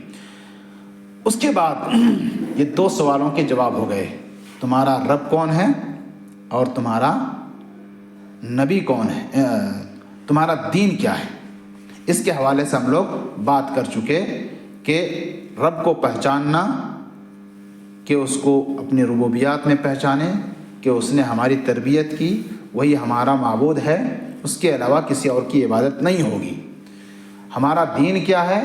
دین کے بارے میں ہم نے پہچانا کہ دین اسلام، ایمان، احسان، ان تینوں چیزوں کا نام دین ہے، اور اس کے اندر جتنی باتیں آئیں پورا قرآن آپ پڑھ ڈالیے، انہی چیزوں کی تفسیر ملے گی۔ کہیں آخرت کی بات ہے، کہیں رسول کی اطاعت کی بات ہے، کہیں اللہ کی اطاعت کی بات ہے، کہیں کیا کہتے ہیں تقدیر کے حوالے کی بات ہے۔ یہی ساری تفصیلات پورے قرآن اور حدیث کے اندر موجود ہیں، کوئی اور الگ چیز نہیں ملے گی آپ کو۔ اسی لیے یہ جو حدیث ہے، حدیث جبریل، اسے کہا گیا اتاکم جبریل یعلمکم دینکم، یہ جبریل آئے تھے تمہارے پاس جس نے سوال کیا تھا دین اسلام کیا ہے، ایمان کیا ہے، احسان کیا ہے، اور آپ نے یہ سارے جوابات دیے اور کہا کہ جبریل آئے تھے تمہیں تمہارا دین سکھانے کے لیے۔ یہ پورا کے پورا دین ہے۔ اب آخری نقطہ ہمارے پاس ہے کہ نبی صلی اللہ علیہ وسلم کی معرفت اور قبر کا تیسرا سوال کہ تمہارا نبی کون ہے، تو اس کا جواب ہمیں دینا ہے، اور اس پر بھی وہی باتیں آئیں گی کہ نبی کی اطاعت کرنا یہ ضروری ہے، تبھی جا کر اس کا جواب ہم دے سکتے ہیں۔ اس میں سیرت النبی کے حوالے سے باتیں ہو سکتی ہیں، اور کئی طریقوں سے آپ کو پہچاننا، آپ کو آپ کے نام سے پہچاننا۔ آپ کا نام محمد اور احمد تھا، آپ میں سے کون بتا سکتے ہیں ان دونوں نام کے معنی؟ محمد کا معنی کیا ہے اور احمد کا معنی کیا ہے؟ آپ مت بتائیں، آپ کا نام ہی ہے۔ ہاں بعد جی، جس کی تعریف کی گئی۔ محمد کا معنی کیا ہے؟ جس کی تعریف کی گئی، جس کی بہت زیادہ تعریف کی گئی۔ جی احسن۔ اور احمد کا معنی؟ جی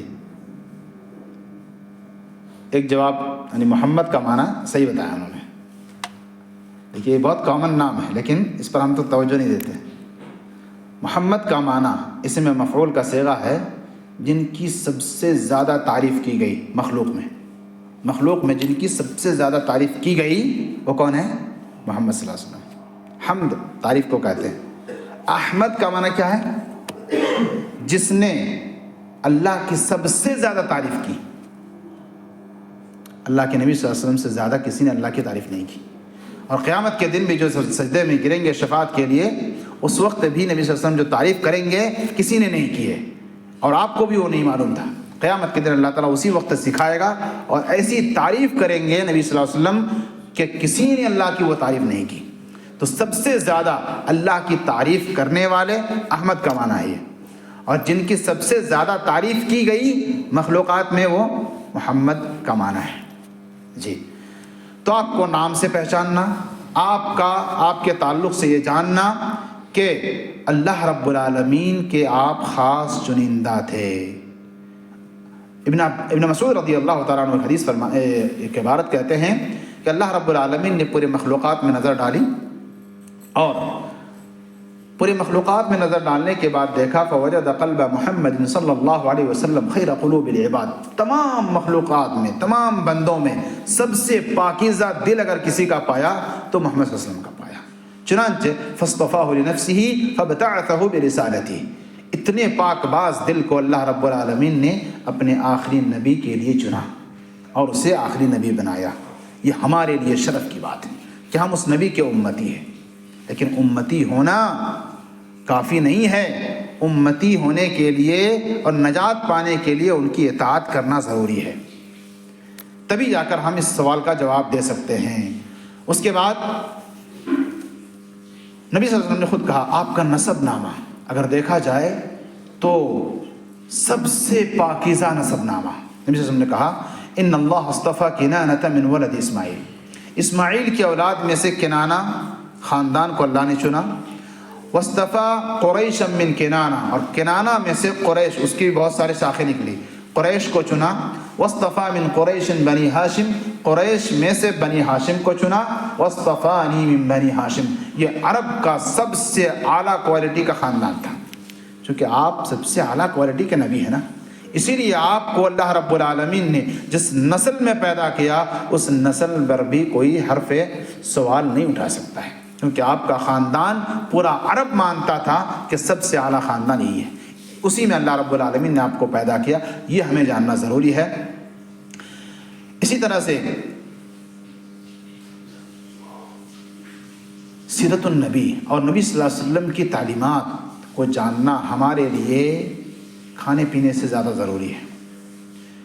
علامہ ابن تیمیہ رحمۃ اللہ علیہ فرماتے ہیں فالنفوس احوج الى معرفۃ ما جاء به النبی صلی اللہ علیہ وسلم واتباعه منها الى الطعام والشراب، کہا کہ نبی صلی اللہ علیہ وسلم نے جو چیزیں لائی ہیں، آپ کی شریعت جو ہے، اس کا جاننا، آپ کے تعلق سے معلومات حاصل کرنا، آپ کی سیرت کو جاننا کیا ہے، کھانے پینے سے زیادہ ضروری ہے۔ اس لیے کہ کھانا پینا جب آدمی کا ختم ہو جائے گا تو وہ مر جائے گا، لیکن جب نبی کی تعلیمات ہم تک نہیں پہنچ پائے گی یا ہم اس تک نہیں پہنچ پائیں گے، ہماری آخرت برباد ہو جائے گی۔ اللہ کی عبادت ہم نبی کو چھوڑ کر نہیں کر سکتے، اور اللہ نے اسی عبادت کے لیے ہمیں پیدا کیا ہے، اسی عبادت کے لیے اللہ نے ہمیں پیدا کیا ہے، اور اس عبادت کو ہم نبی کو چھوڑ کر نہیں کر سکتے ہیں۔ اسی لیے قبر میں یہ سوال کیا جائے گا کہ تم نے اگر اللہ کی عبادت کی تھی تو طریقہ کس کا تھا؟ تو اگر نبی کا طریقہ نہیں تھا تو پہلا سوال کا جواب بھی نہیں دے سکتے، کیونکہ اس نے اللہ کی حقیقی معنی میں عبادت نہیں کی۔ اور اس تعلق سے دیکھیے نبی کریم صلی اللہ علیہ وسلم نے یعنی جو اعمال ہیں، جو اعمال ہم کرتے ہیں، یہ دو چیزوں سے خالی ہو تو عمل قبول نہیں ہوگا۔ اللہ کے لیے ہونا چاہیے وہ عمل، اخلاص، دوسرا نبی کے طریقے پر ہونا چاہیے۔ اور کہتے ہیں کہ دین کا قیام رسول کی معرفت پر ہے، رسول کی معرفت نہیں ہے یہ دین ختم، کیونکہ دین رسول نے ہمیں بتلایا ہے۔ اور دیکھیے تینوں کا جو ہے نا، تینوں سوالوں کا ایک دوسرے سے کس طرح ربط ہے۔ تمہارا رب کون ہے؟ ہمارا رب اللہ ہے، کس نے بتایا؟ رسول پر قرآن اترا ہے، رسول نے بتایا کہ تمہارا رب اللہ ہے نا۔ اور تمہارا دین اسلام ہے، کس نے بتایا؟ رسول نے بتایا تمہیں کہ تمہارا دین اسلام ہے، کیونکہ رسول ہی پر یہ آیت نازل ہوئی نا، ان الدین عند اللہ الاسلام۔ رسول کو نہیں چھوڑ سکتے ہیں، رسول سے منہ نہیں موڑ سکتے ہیں، لہٰذا رسول پر ایمان رکھنا اللہ پر بھی ایمان ہے، اور دین کو پہچاننے کا دار و مدار بھی اسی پر ہے۔ اگر رسول کو چھوڑ دیے سب ختم۔ دین کی معرفت رسول کی معرفت پر قائم ہے۔ اسی طرح اوامر و نواہی جو ہمارا فرض ہے یہ بھی رسول نے ہمیں بتایا ہے، رسول ہی بتائیں گے کہ اللہ کی رضامندی کیسے حاصل ہو سکتی ہے، لہذا رسول کو ہم نہیں چھوڑ سکتے ہیں۔ رسول ہی بتائیں گے کہ آخرت کی کامیابی کیسے ملے گی، رسول ہی بتائیں گے کہ اللہ تعالیٰ کس کام سے غصہ ہوتا ہے، کس کام سے عذاب دیتا ہے، اور کس کام سے جنت دیتا ہے۔ یہ ساری چیزیں ایک طرف ہیں۔ اسی طرح سے شہادتین، کہا نا کہ کلمہ توحید، صرف لا الہ الا اللہ کہہ کر آدمی مومن نہیں ہو سکتا جب تک محمد الرسول اللہ کی گواہی نہ دے، اور اس کو ایک رکن بنایا۔ ہم لوگ ارکان اسلام جب پڑھے تھے اس میں ہم نے بتایا تھا یہ ایک رکن ہے، دو گواہی ایک رکن بنا دیا، کیونکہ دونوں میں سے کوئی ایک اگر نہیں ہے تو دوسرا پورا نہیں ہو پائے گا۔ اللہ کی گواہی ہے، رسول کا طریقہ نہیں ہے، گواہی نامکمل ہے۔ رسول کو مان رہے ہیں، اللہ کو نہیں مان رہے ہیں، رسول کی گواہی نامکمل ہے۔ لہذا دونوں کو ملا کر ایک رکن اسی لیے بنایا گیا۔ اس کے بعد دیکھیے ایک آیت میں آپ کو بتاتا ہوں کہ نبی صلی اللہ علیہ وسلم کی زندگی ہمارے لیے کتنی ضروری ہے۔ اللہ رب العالمین نے کہا، کس سے کہا؟ اپنے نبی سے کہا، قل ان صلاتی ونسکی ومحیای ومماتی للہ رب العالمین لا شریک لہ وبذلک امرت وانا اول المسلمین، کہ اے نبی آپ بتلا دیجئے۔ کیا بتلا دیجئے؟ میرا منہج کیا ہے، میرا طریقہ کیا ہے، میں کیا کیا کرتا ہوں، اپنے امت کو بتلا دیجئے تاکہ یہ امت بھی وہ کام کرے۔ کہا قل ان صلاتی، میری نماز، نماز بدنی عبادت ہے، میری نماز، ونسکی، اور میری قربانی، قربانی کیا ہے؟ مالی عبادت ہے۔ بدنی عبادت نماز ہے، اس سے آپ تمام بدنی عبادتوں کو انجام دیتے ہیں، جو بھی بدنی عبادت اسی پر قیاس کیجئے، کیونکہ صلاۃ بدنی عبادتوں میں صلاۃ نماز سب سے عظیم ہے، اس لیے نماز کا ذکر ہے۔ ونسکی، میری قربانی، قربانی یہ مالی عبادات میں عظیم ہے۔ ومحیایا، میری زندگی، میری زندگی مطلب میری سیرت پوری پڑھو اور دیکھو میری سیرت میں کیا کیا ہے۔ اخلاقیات ہیں، معاملات ہیں، عبادات ہیں، حقوق العباد ہیں، جتنے معاملات میری زندگی سے تمہیں ملے وہ سب میرا طریقہ ہے۔ کہا وَمَحْيَايَ وَمَمَاتِي، اور یہ بھی بتلا دیں آپ لوگوں کو کہ میری موت، مفسرین نے کہا میری موت سے مراد کیا ہے، یعنی جس وقت میری موت ہو اور جو دین میں تمہیں دے کر جاؤں، میری موت کے وقت میں جو دین چھوڑ کر جاؤں، سمجھ لینا کہ اسی میں تمہارے لیے نجات ہے، بدعت مزید لانے کی ضرورت نہیں ہے۔ کیوں کہ میرے رہتے ہوئے دین مکمل ہو جائے گا۔ تو کہا میری نماز، میری قربانی، میری زندگی، میری سیرت طیبہ پورا، اور میری موت جب ہو اس وقت تک جو بھی میری سیرت سے ملے تمہیں، میری زندگی سے ملے، کیا ہے یہ سب للہ رب العالمین، یہ سب کے سب میں کیا کر رہا ہوں، میرے اللہ کے لیے کر رہا ہوں، لا شریک لہ، اس میں اس کا کوئی شریک نہیں ہے۔ اچھا یہ بات جو میں تمہیں بتلا رہا ہوں کیا اپنی طرف سے بتلا رہا ہوں؟ کہا وَبِذَلِكَ أُمِرْتُ، اس کا مجھے اللہ کی طرف سے حکم دیا گیا ہے کہ میں تمہیں بتلاؤں اور تمہیں بتاؤں کہ میری سیرت تمہارے لیے آئیڈیل ہے۔ لَقَدْ كَانَ لَكُمْ فِي رَسُولِ اللَّهِ أُسْوَةٌ حَسَنَةٌ وَأَنَا أَوَّلُ الْمُسْلِمِينَ، اور میں پہلے مسلمانوں میں سے۔ یہ آیت ہمیں بتلاتی ہے کہ سیرت طیبہ کو پہچاننا چاہیے۔ آپ کے بہت سارے شعبے جات ہیں، تفصیل کا موقع بالکل نہیں ہے، میں بس اشارے کرتا چلوں گا کہ نبی صلی اللہ علیہ وسلم کو پہچاننے کے بہت سارے زاویے ہیں، بہت سارے چیپٹر ہیں۔ آپ کی پوری زندگی جو 23 سالہ زندگی ہے، اس کا ہر دن، ہر لمحہ ہمارے اور آپ کے لیے ہدایت کا باعث ہے، ہدایت کا ذریعہ ہے۔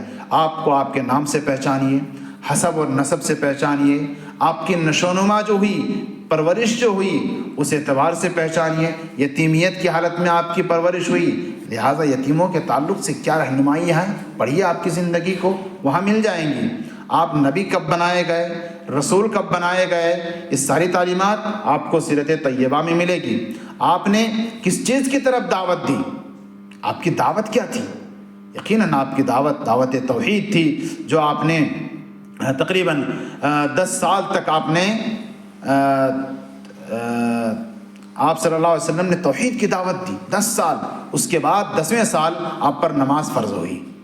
10 سال تک صرف آپ نے عقیدے بتلائے لوگوں کو، اور آج ہم سمجھتے ہیں کہ ایک درس میں بیٹھیں گے اور ہم عقیدے کے عالم بن جائیں گے، نہیں ہوگا۔ 10 سال سمجھایا، اس کے بعد احکام آئے۔ بھئی عقیدہ جب سمجھ میں نہ آئے، آخرت سمجھ میں نہ آئے، رب کو پہچانتا ہی نہ ہو آدمی، وہ نماز کیا پڑھے گا، زکوٰۃ کیا دے گا، حج کیا کرے گا؟ لہٰذا پہلے اللہ کی معرفت صحیح طریقے سے ہو جائے اور آخرت پر ایمان آ جائے، تب آدمی عمل کرے گا تو مزہ آئے گا، اور وہی مطلوب بھی ہے، اور یہی طریقہ اللہ رب العالمین نے اپنایا۔ 10 سال تک کہا کہ نہیں، اسی لیے آپ مکی صورتیں جتنی ہیں، اور خصوصاً چھوٹی چھوٹی صورتیں جو اما پارہ کی ہے، اس میں آپ دیکھیے کہیں آخرت کی بات ہے، کہیں یعنی قیامت کے دن کی بات ہے، کہیں عذاب کی بات ہے، کہیں جنت کی بات ہے، جہنم کی بات ہے۔ یہ ساری باتیں ان کے ذہن میں بٹھایا گیا، اس کے بعد دھیرے دھیرے احکام نازل ہوئے۔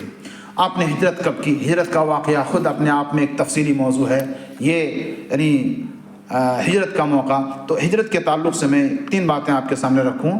ہجرت کا معنی ہے چھوڑنا۔ شرعی اصطلاح میں کہتے ہیں ایک ملک سے دوسرے ملک کو چلا جانا۔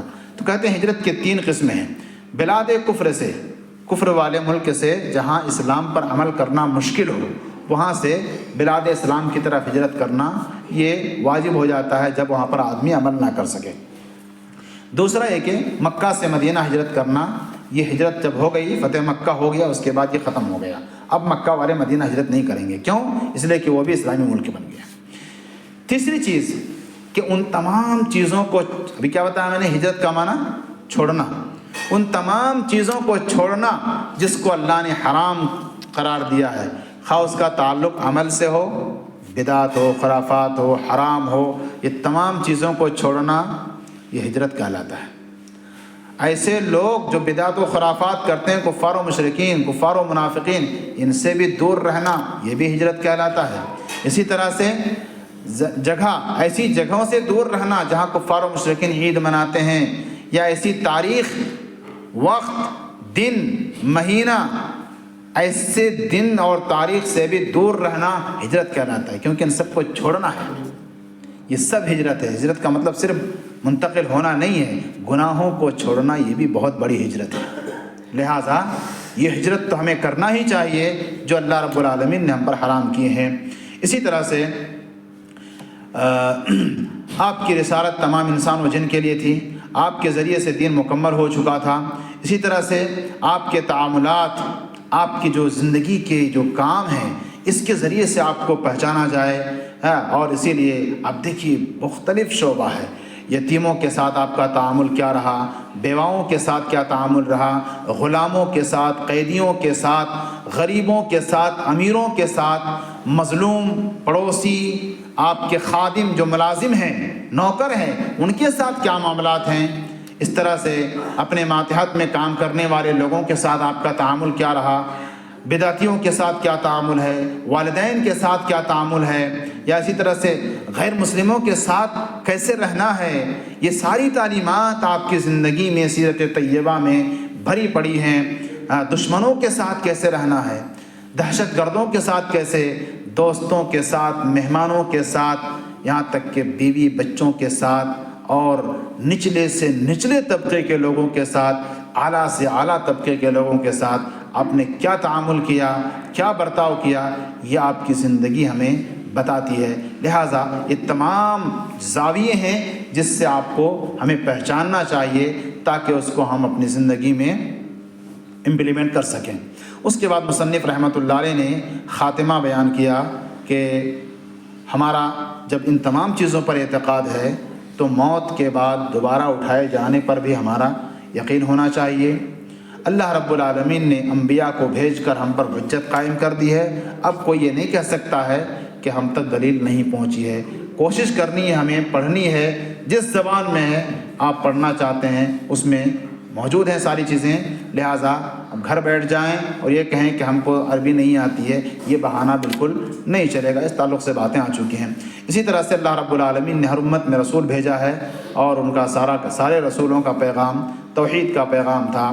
اس کے بعد مصنف رحمہ اللہ نے اخیر میں طاغوت کا معنی بتلایا کہ طاغوت اللہ کے علاوہ جن جن چیزوں کی عبادت کی جاتی ہے وہ سب طاغوت ہے جو کہ شرک ہیں، اور اسی سے بچنے کی تمام انبیاء نے دعوت دی کہ ان اعبدوا اللہ واجتنبوا الطاغوت، ایک اللہ کی عبادت کرو، اور ایک اللہ کے علاوہ جتنی بھی چیزوں کی عبادت کی جاتی ہے، چاہے نبیوں کی عبادت کی جاتی ہے، چاہے فرشتوں کی عبادت کی جاتی ہے، بڑی سے بڑی مخلوق، عظیم سے عظیم مخلوق، وہ عبادت کے لائق نہیں ہے۔ کیونکہ میں نے بتایا بھی کہ وجود دو ہی ہیں، ایک اللہ کا وجود ہے، اس کے علاوہ کا وجود، اس کے علاوہ جتنے ہیں سب کے سب کیا ہیں، محتاج ہیں اللہ تعالیٰ کے، اور محتاج معبود نہیں بن سکتے ہیں۔ اس کے بعد پھر مصنف رحمہ اللہ نے خاتمہ کیا اور کہا کہ وفی الحدیث رأس الامر الاسلام وعمودہ الصلاۃ وذروۃ سنامہ الجہاد فی سبیل اللہ۔ کہا کہ اسلام کا سر، رأس الامر معاملات کا سر کیا ہے، اسلام ہے، اور اس کا کھمبا نماز ہے، اور اس کی چوٹی جہاد ہے۔ اور جہاد کا معنی علامہ ابن قیم رحمۃ اللہ علیہ نے کہا اس کے 4 درجات ہیں۔ پہلا درجہ نفس سے جہاد کرنا، اپنے خواہشات کو کنٹرول کرنا، یہ بھی ایک جہاد ہے۔ اور یہ کیسے ہوگا؟ علم کے ساتھ، عمل کے ساتھ، دعوت کے ساتھ، اور صبر کے ساتھ، جو ہم نے شروع میں 4 مسائل پڑھے تھے، یاد آ رہا آپ لوگوں کو؟ شروع میں 4 مسائل جو پڑھے تھے، علم، عمل، دعوت اور صبر، اس کے ذریعے سے ہم کیا کر سکتے ہیں؟ اپنے نفس کا جہاد کر سکتے ہیں۔ علم رہے گا، اللہ کی عبادت کریں گے، خواہشات کی پیروی نہیں کریں گے۔ اسی طرح سے شیطان سے جہاد کرنا، اور کہا یہ شبہات یعنی شرک و بدعات جس کو شیطان مزین بنا کر پیش کرتا ہے، اس سے بچنا ہے، اس سے اپنے آپ کو لڑانا ہے اور کھڑا رکھنا ہے۔ اس میں شہوات، صغیرہ گناہ، کبیرہ گناہ، جو گناہ ہم کرتے ہیں نا، یہ شہوت کا نتیجہ ہے۔ شہوت یعنی خواہشات کی پیروی کا نتیجہ ہے، جس کی بنیاد پر گناہ کرتے ہیں۔ اس کو کنٹرول کرنا، یہ شیطان چونکہ وسوسے ڈالتا ہے، اس کو کنٹرول کرنا یہ ایک جہاد کہلاتا ہے۔ اسی طرح سے کفار و منافقین سے جہاد، یہ زبان، دل اور جان و مال سے ہوتا ہے جب اس کی ضرورت پڑتی ہے۔ اسی طرح سے ظالم اور اہل بدعات اور منکرات سے جہاد کرنا یہ بھی دل و جان، زبان اور ہاتھ کے ذریعے سے کیا جاتا ہے۔ یہ تھی اس کتاب کی شرح، اور یہ آخری عبارت تھی تم الشرح بتوفیق اللہ عز وجل۔ الحمدللہ ہم لوگ اس کتاب سے فارغ ہوئے۔ اب ہم اللہ رب العالمین سے دعا کرتے ہیں کہ اللہ رب العالمین اس شرح کو، ان دروس کو اللہ رب العالمین ہمارے تئیں مبارک بنائے۔ اللہ تعالی ہمیں اس کا اپنی عملی زندگی میں نفع پہنچائے، اور جو منتظمین ہیں اللہ رب العالمین انہیں اس طرح کے کار خیر میں ہمیشہ بڑھ چڑھ کر حصہ لینے کی توفیق عطا فرمائے۔ اللہ رب العالمین ان کے جہود، ان کی کوششوں، اور انہوں نے جو کچھ بھی اس کے لیے کیا ہے اور جن لوگوں نے بھی کیا ہے، اللہ تعالیٰ ان کو شرف قبولیت سے نوازے۔ اللہ رب العالمین جو لوگ یہاں بیٹھے سنے، درس سے فائدہ اٹھائے، اللہ تعالیٰ ان کی بھی محنتوں کو قبول فرمائے، ان کی بھی قربانیوں کو قبول فرمائے۔ اللہ رب العالمین اللہ رب العالمین ہمارے ان تمام جو لوگ بھی اس میں شامل ہیں، سننے والے، بیٹھنے والے، تعاون کرنے والے، انتظام کرنے والے، سب کو اللہ تعالیٰ جزائے خیر سے نوازے۔ وہ جزائے خیر جو اللہ رب العالمین اپنے محسنین بندے کو عطا فرماتا ہے۔ اللہ تعالیٰ ہمارے لیے اس پروگرام کو آخرت میں کامیابی کا ذریعہ بنائے، آمین۔ وآخر دعوانا الحمد للہ رب العالمین۔ اقول قولی ھذا واستغفر اللہ لی ولکم ولسائر المسلمین من کل ذنب فاستغفروہ انہ هو الغفور الرحیم۔